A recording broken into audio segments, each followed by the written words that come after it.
Hello friends, आप सभी का मिशन वन वे चैनल में स्वागत है। दोस्तों, आज हम लोग बात करेंगे पेपर 2, ठीक है, जिसका नाम है कंटेम्पोररी इंडिया एंड एजुकेशन, जो कि बहुत ही इम्पोर्टेंट पेपर है।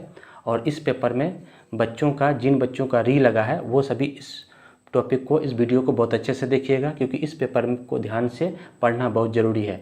क्योंकि बीएड फर्स्ट ईयर का सबसे टफ पेपर यही है, पेपर 2 कंटेम्पोररी इंडियन एजुकेशन। क्योंकि इसमें कई सारे अधिकार, प्रावधान, कई सारे जो आयोग दिए गए हैं, तो इसके लिए जो है इस पेपर को पढ़ना बहुत ज़रूरी है। ठीक है, बीएड फर्स्ट ईयर का ये पेपर है, पेपर 2 है, जो कि जिसका नाम है कंटेम्पोररी इंडिया एंड एजुकेशन, समकालीन भारत में शिक्षा। ठीक है, इसमें हम लोग यूनिट 1 का आज पहला टॉपिक लाए हैं, जो कि ये यूनिट 1 का पहला टॉपिक है। और ये लॉन्ग क्वेश्चन है, जो कि 16 नंबर का आपका रहेगा। और ये उम्मीद करेंगे कि ये क्वेश्चन इस बार पूछना चाहिए। ठीक है, तो ये बहुत ही इंपॉर्टेंट क्वेश्चन है, इसको वीवीआई लगा के रखना है। और ये 16 नंबर का क्वेश्चन आप लोग तैयार करके जाइए, जो कि 16 का 16 नंबर पूरा आप लोग को मिलेगा। ठीक है दोस्तों, आइए इस टॉपिक पे आज हम लोग बात करें। जिन लोगों को बीएड से संबंधित नोट चाहिए, ठीक है, तो वो इस नंबर पर जो है व्हाट्सअप कर सकते हैं, जहाँ आप लोग को नोट्स प्रोवाइड कराया जाता है।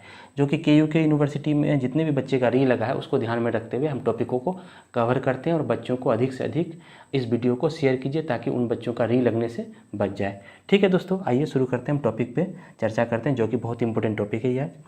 भारतीय संविधान के अनुच्छेद 14, 15, 16, 21 का ए, 30 और 51 का ए के संदर्भ में शिक्षा और मौलिक अधिकारों की विवेचना कीजिए। यानी कि यह कहा गया है कि भारतीय संविधान में अनुच्छेद 14, 15, 16, 21 का ए, 30 और 51 का ए के संदर्भ में शिक्षा और मौलिक अधिकारों का वर्णन कहा है, जिससे किसी भी राष्ट्र का निर्माण हो तो उनके लिए जो है ये सभी संविधान के जो अनुच्छेद बनाए गए हैं, इनके लिए क्या इनका क्या उद्देश्य है, इन सभी के बारे में आपको बताना है। इन सभी अनुच्छेद के बारे में आपको चर्चा करना है। ठीक है, जो कि यूनिट 1 का ये पहला टॉपिक का क्वेश्चन है, इसको बहुत अच्छे से पढ़िएगा। उम्मीद करेंगे कि ये क्वेश्चन आपके एग्जाम में इस बार आना चाहिए। इंग्लिश में है कि education and fundamental right and duties, article 14, 15, 16, 21 का ए, 30 एंड 51 का A, directive principles and state policies, राज्य सरकार द्वारा बनाए गए ये सभी जो अनुच्छेद हैं, इसकी क्या विवेचना है, इसके क्या अधिकार हैं, जिसको आपको समझाना है। एक एक करके सभी अनुच्छेद को आपको समझाना है। ठीक है, चलिए आइए अब हम लोग यहाँ से उत्तर लिखना शुरू करते हैं। आप लोग भी एग्जाम में ऐसे ही लिखिएगा, उत्तर दे देना है। ठीक है, सबसे पहले लिखना प्रस्तावना, यानी जिसको हम लोग इंट्रोडक्शन कहते हैं। इसके बारे में आपको बताना है। शिक्षा और मौलिक अधिकार, शिक्षा और मूल अधिकार किसी भी राष्ट्र के विकास में महत्वपूर्ण होता है। ठीक है, शिक्षा और मूल अधिकार, जो शिक्षा बच्चों को देना है और वहाँ के व्यक्तियों का जो उनका मौलिक अधिकार है, वो किसी भी राष्ट्र के निर्माण के लिए उनको अगर मिलता है तो उससे राष्ट्र का निर्माण होता है। ठीक है, तो किसी भी राष्ट्र के निर्माण के लिए शिक्षा और मौलिक अधिकार व्यक्तियों तक पहुँचना बहुत ज़रूरी है। शिक्षा प्राप्त करने के लिए समाज के सभी लोगों को, चाहे वो किसी भी जाति के हो, धर्म के हो या लिंग का हो, सभी को समान अधिकार देता है। शिक्षा प्राप्त करने के लिए, है ना, समाज में चाहे वो किसी भी जाति के लोग रहते हों, किसी भी धर्म के लोग रहते हों, या किसी भी लिंग के लोग जो है वहाँ पे रहते हो, तो उनको समान रूप से शिक्षा प्राप्त करने का अधिकार दिया गया है, जिससे एक मजबूत समाज का निर्माण होता है। यदि सभी व्यक्ति शिक्षित होंगे तो एक मजबूत समाज का निर्माण होगा, जहाँ समाज में ऊंच नीच, गरीब अमीर, लड़का लड़की को ध्यान में रखकर शिक्षा की मुख्य धारा से सबको जोड़ना चाहिए। ठीक है, जहाँ समाज जो है ऊंच नीच, गरीब अमीर, लड़का लड़की को ध्यान में रखकर जो है शिक्षा की क्या है, मुख्य धारा से सबको जोड़ना है, जो कि ये उसका अधिकार है। ठीक है, तो प्रस्तावना में इस तरह से शिक्षा के बारे में चर्चा कर दिए। अब हम लोग अब अधिकार के बारे में बताते हैं। वहीं दूसरी ओर लोकतंत्र सभी के लिए समान है। वहीं अगर देखा जाए तो लोकतंत्र यानी डेमोक्रेसी जो है सभी के लिए क्या है, समान रूप से है। कानून भी सबके लिए समान है। राज्य का कानून सभी व्यक्तियों पर एक समान रूप से लागू होगा। राज्य में जो भी कानून बनाया गया है, जो भी नियम बनाए गए हैं, वो सभी लोगों के लिए एक समान रूप से लागू होगा, चाहे वो गरीब हो, अमीर हो, है ना, लड़का हो, लड़की हो, ऊंच नीच हो। तो इस तरह से जो है जो भी राज्य के द्वारा बनाए गए कानून है, वो सभी के लिए उनके लिए क्या है, सभी के लिए लागू होगा। लेकिन जब समाज में किसी खास वर्ग को यदि विशेष अधिकार मिल जाता है तो समानता खतरे में पड़ जाती है। यदि समाज में किसी खास वर्ग को विशेष अधिकार अगर मिल जाता है तो फिर समाज खतरे में पड़ जाती है। ठीक है। राज्य नागरिकों के मौलिक अधिकारों का विशेष रूप से ध्यान रखती है। राज्य जो होती है, जो भी नियम कानून बनाते हैं तो वहाँ पर रह रहे नागरिकों का मौलिक अधिकारों का विशेष रूप से ध्यान रखती है। तो इस तरह से हम जब प्रस्तावना बनाएंगे तो वहाँ पे ये जो हम लोग में था शिक्षा और अधिकार, ठीक है, तो दोनों के बारे में आपको चर्चा करना, शिक्षा और अधिकार के बारे में चर्चा करना, जो कि पहले हम शिक्षा के बारे में चर्चा कर दिए, फिर अधिकार के बारे में चर्चा किए। ठीक, इस तरह से आप प्रस्तावना बना दीजिएगा। चलिए अब हम लोग बात करते हैं आगे। अब आपका अनुच्छेद के बारे में आपको एक एक करके चर्चा करना है। ठीक है। भारतीय संविधान के अनुच्छेद 14, 15, 16, 21 का ए, 30 और 51 का एक संदर्भ में शिक्षा और मौलिक अधिकारों का हमको क्या करना है, एक एक करके वर्णन करना है। इस तरह से आप लोग इंग्लिश में लिख लीजिएगा और हेडलाइन बना दीजिएगा। ठीक है। चलिए एक एक करके हम लोग अनुच्छेद को पढ़ते हुए जाएंगे और समझते हुए भी जाएंगे अच्छे से। ठीक है। और आप लोग कॉपी में लिखते हुए भी चलिए। अनुच्छेद 14 सबसे पहला अनुच्छेद है। अनुच्छेद अगर हम लोग देखा जाए तो अनुच्छेद 14 है। ठीक है, जो कि ये समानता का अधिकार के तहत आता है। आप लोग पढ़े होंगे, राइट टू इक्वलिटी के तहत आता है अनुच्छेद 14। ठीक है। अनुच्छेद अगर 14 का बात करें तो इसमें क्या है, अनुच्छेद 14 में राज्य में बनाए गए कानून सभी व्यक्तियों पर एक समान रूप से लागू करता है। यानी राज्य सरकार जो है, जो भी कानून बनाता है अपने राज्य में, स्टेट में, तो वो जो है सभी व्यक्तियों पर समान रूप से उसमें लागू होगा। किसी राज्य किसी व्यक्ति के अमीर या गरीब अथवा जाति, लिंग, समुदाय के आधार पर भेदभाव नहीं करेगा। यानी कि राज्य सरकार जो भी राज्य में कानून बनाएगा वो किसी अमीर गरीब हो या जाति हो, लिंग, समुदाय के साथ किसी भी प्रकार का भेदभाव नहीं करेगा। वो सभी के लिए एक समान रूप से कानून को बनाएगा, जो कि अनुच्छेद 14 के तहत कहा गया है। ठीक है, जो कि ये समानता का अधिकार के तहत इसको रखा गया है। किसको, अनुच्छेद 14 को। याद रहेगा अनुच्छेद 14 क्या कहता है। अनुच्छेद 14 ये कहता है कि राज्य द्वारा बनाए गए कानून सभी व्यक्तियों को एक समान रूप से लागू करेगा। बस इतना आपको याद रखना है। चलिए इसको बार बार आप माइंड में रिकॉल कीजिएगा तो याद हो जाएगा। अनुच्छेद 15, ठीक है, अनुच्छेद 14 के बाद जस्ट 15 आएगा। राज्य किसी व्यक्ति के धर्म, जाति, लिंग या जन्म स्थान के आधार पर राज्य अपने नागरिकों के जीवन में किसी भी प्रकार का भेदभाव नहीं करेगा। इसमें यह कहा गया है कि अनुच्छेद 15 में, ठीक है, इसमें यह कहा है कि कोई भी व्यक्ति, ठीक है, वो किसी भी धर्म में अपना धर्म को मान सकता है, किसी भी जाति को मान सकता है, या कोई भी लिंग या जन्म स्थान के आधार पर राज्य जो है उस नागरिक के साथ किसी भी प्रकार का भेदभाव नहीं करेगा। ठीक है, आप जिस स्थान पर रहना चाहेंगे, आपका जहाँ जन्म स्थान है, आप जिस जाति में हैं, धर्म है, आप जिस लिंग के हैं, वो उसी प्रकार के नागरिकों के साथ अपना भेदभाव जो है राज्य सरकार नहीं करेगा। ठीक है, तो यहाँ पे अनुच्छेद 15 ये बात कहा है।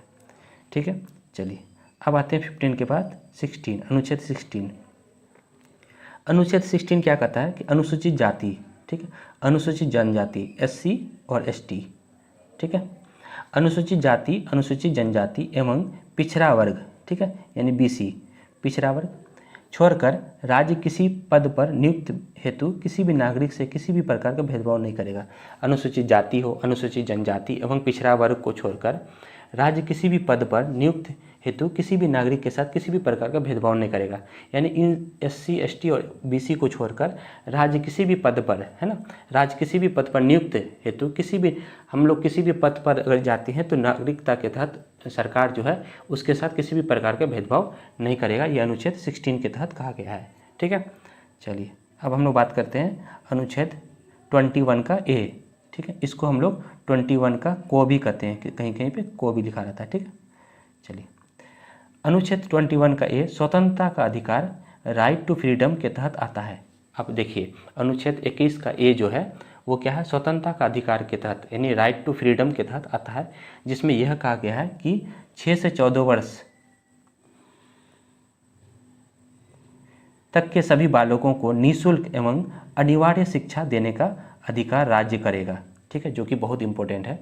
आप लोग जानते हैं कि अनुच्छेद 21 का A के तहत यह कहा गया है कि जितने भी 6 से 14 वर्ष तक के बालक हैं उनको सभी स्कूलों में प्रवेश की अनुमति दी जाए, उनको शिक्षा से दूर ना रखा जाए, तो उनको निःशुल्क यानी फ्री और अनिवार्य रूप से उनको शिक्षा देना उनका अधिकार है। ये राज्य सरकार उनको करेगा कि 6 से 14 वर्ष तक के बालकों को, सभी बालकों को निःशुल्क और अनिवार्य शिक्षा राज्य सरकार प्रोवाइड कराएगा। तथा शिक्षा बालकों का मौलिक अधिकार है। तथा शिक्षा जो है बालकों का क्या है, बच्चों का एक मौलिक अधिकार है, उसे शिक्षा लेना उनका मौलिक अधिकार है। यह 86वें संशोधन कर 2002 के अधिनियम में जोड़ा गया था। ठीक है, तो ये जो है पहले बच्चों का क्या था, शिक्षा मौलिक कर्तव्य था, फिर बाद में इसको मौलिक अधिकार बना दिया। इस तरह से जो है शिक्षा को क्या कर दिया, मौलिक अधिकार में इसको जोड़ दिया गया 86वें संशोधन कर 2002 में। तो सभी जितने भी बच्चे हैं 6 से 14 वर्ष तक के, तो उन बच्चों को जो है सभी बालकों को विद्यालय में निःशुल्क और अनिवार्य शिक्षा दिया जाएगा। ये 21 का ए के तहत कहा गया है। तो सभी अनुच्छेद को आप लोग याद करते हुए चलना है। अब हम लोग बात करते हैं अनुच्छेद 30। अनुच्छेद 30 क्या कहता है, जो कि बहुत इंपॉर्टेंट है। अनुच्छेद 30 को संस्कृति एवं शिक्षा संबंधी अधिकार, right regarding culture and education के तहत आता है। अगर देखा जाए तो अनुच्छेद 30 यानी अनुच्छेद 30 जो है ये संस्कृति एवं शिक्षा यानी कि कल्चर एंड एजुकेशन, याद रखिएगा कल्चर एंड एजुकेशन, ठीक है, के तहत इसको रखा गया है, जिसमें भारत के अल्पसंख्यक वर्ग के नागरिक अपनी पसंद के शैक्षणिक संस्था का निर्माण कर सकते हैं। यानी कि अगर भारत के कोई भी नागरिक हैं तो वो अपने पसंद के कोई भी शैक्षणिक संस्था का निर्माण कर सकते हैं। जैसे कि कोई भी हम किसी भी तरह के एक विद्यालय को बना सकते हैं जिसमें हम अपने तहत उसको जो है बच्चों को शिक्षा दे सकते हैं। यही कहा गया कि अल्पसंख्यक वर्ग के नागरिक अपनी पसंद के शैक्षणिक संस्था का निर्माण कर सकते हैं, उसे चला सकते हैं और राज्य उस संस्थान को अनुदान देने में भेदभाव नहीं करेगा। यानी राज्य जो है उस संस्था को मान्यता देने में किसी भी प्रकार का भेदभाव नहीं करेगा। ये अनुच्छेद 30 के तहत अधिकार दिया गया है, जिसमें यह कहा गया कि जितने भी अल्पसंख्यक वर्ग के नागरिक हैं वो अपने पसंद के जो है शैक्षणिक संस्था का निर्माण कर सकते हैं। अपने पसंद के शैक्षणिक संस्था यानी शिक्षा देने का एक संस्था बना सकते हैं जिसमें वो चला सकते हैं और राज्य सरकार जो है उसको मान्यता देने में किसी भी प्रकार का भेदभाव नहीं करेगा। ये अनुच्छेद 30 कहा है। ठीक है, चलिए अगला है अनुच्छेद 51 जो कि लास्ट है। 51 का ए है ये। ठीक है, भारतीय संविधान में मौलिक कर्तव्य को संविधान के अनुच्छेद 21 का ए में स्थान दिया गया है। यहाँ पे 21 का ए जो है अनुच्छेद वो मौलिक कर्तव्य में इसको स्थान दिया गया है। ठीक है, जबकि आप देखिएगा कि अनुच्छेद जो था वो अनुच्छेद आपका याद रखिएगा अनुच्छेद 21 ठीक है का ए जो था ये आपका किसमें था, मौलिक अधिकार में था। ठीक है, जबकि अनुच्छेद 51 का ए जो है मौलिक कर्तव्य में जोड़ा गया है। ठीक, याद रखिएगा इसमें, जिसमें धारा 21 का ए में अभिभावक तथा संरक्षक का कर्तव्य है कि वो 6 से 14 वर्ष तक के बीच के आयु वाले बच्चों को शिक्षा दिलाने का अवसर करेगा। अब देखिए दोनों में डिफरेंस है, 21 का ए और 51 का ए में डिफरेंस है। इसमें क्या है कि 51 का ए में हम बात करें तो इसमें क्या है, अभिभावक यानी माता पिता और संरक्षक जो बच्चों को देखरेख करते हैं उनका ये कर्तव्य है, यानी माता पिता और माता पिता या संरक्षक जो बच्चों को देखरेख करते हैं उनका वो कर्तव्य है कि जितने भी बच्चे हैं 6 से 14 वर्ष तक के उन बच्चों को शिक्षा दिलाने का अवसर करें, अर्थात उन बच्चों का नामांकन विद्यालय में कराएं। ठीक है, ये कर्तव्य है, ये मौलिक कर्तव्य है किनका, माता पिता का और संरक्षक का। जबकि 21 का ए जो है बच्चों को अधिकार दे रहा है कि आप जो है आपका ये मौलिक अधिकार है कि आप विद्यालय में जाइए और निःशुल्क और अनिवार्य शिक्षा ग्रहण कीजिए। यही दोनों में अंतर है। अनुच्छेद 21 का ये बच्चों के लिए है और अनुच्छेद 51 का ये माता पिता के लिए है कि वो बच्चों का एडमिशन कराए विद्यालय में, जो कि माता पिता ये कर्तव्य है। ठीक है, दोनों अलग अलग है, अनुच्छेद 21 का ये, अनुच्छेद 51 का ये, लेकिन दोनों शिक्षा का ही बात कर रहा है, जिससे बच्चों को शिक्षा दिलाने की बात कर रही है। ठीक, चलिए दोनों समझ में आ गया। अब लास्ट में हम लोग इसका निष्कर्ष को देख लेते हैं। निष्कर्ष यानी कंक्लूजन। उपयुक्त बातों से स्पष्ट होता है कि एक मजबूत समाज के लिए शिक्षा एवं उनके मौलिक अधिकारों का पालन करना जरूरी होता है। यानी कि अगर सरकार द्वारा बनाए गए अनुच्छेद जितने भी हैं, जितने मेरे अधिकार हैं, उनको अधिकारों को हमें जानना चाहिए और उन अधिकारों का हमको क्या करना चाहिए, ग्रहण करना चाहिए, जिससे हम अपने मौलिक अधिकारों का पालन करते हुए एक अच्छे नागरिक का निर्माण कर सकते हैं, जिससे ऊंच नीच, अमीर गरीब, आर्थिक रूप से पिछड़े वर्ग को समान रूप से अवसर प्राप्त होंगे। यानी कि इससे क्या होगा कि जितना भी ऊंच नीच है, अमीर गरीब है, पिछड़ा वर्ग में जितने भी व्यक्ति रहते हैं उसमें क्या होगा, एक समान रूप से भेदभाव खत्म होके वो एक रूप से समान रूप से जिएंगे, समाज में जो है अच्छे से एक अच्छे नागरिक का निर्माण करेंगे। तो यहाँ तक हम उम्मीद करेंगे कि आप लोग को बहुत अच्छे से समझ में आ गया।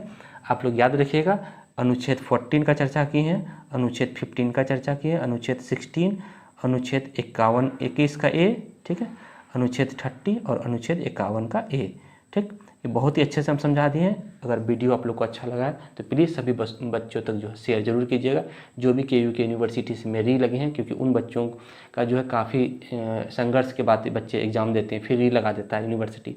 तो अच्छे से आप लोग तैयारी कीजिए और उम्मीद करेंगे कि इस चैनल को अधिक से अधिक आप लोग आगे बढ़ाइएगा।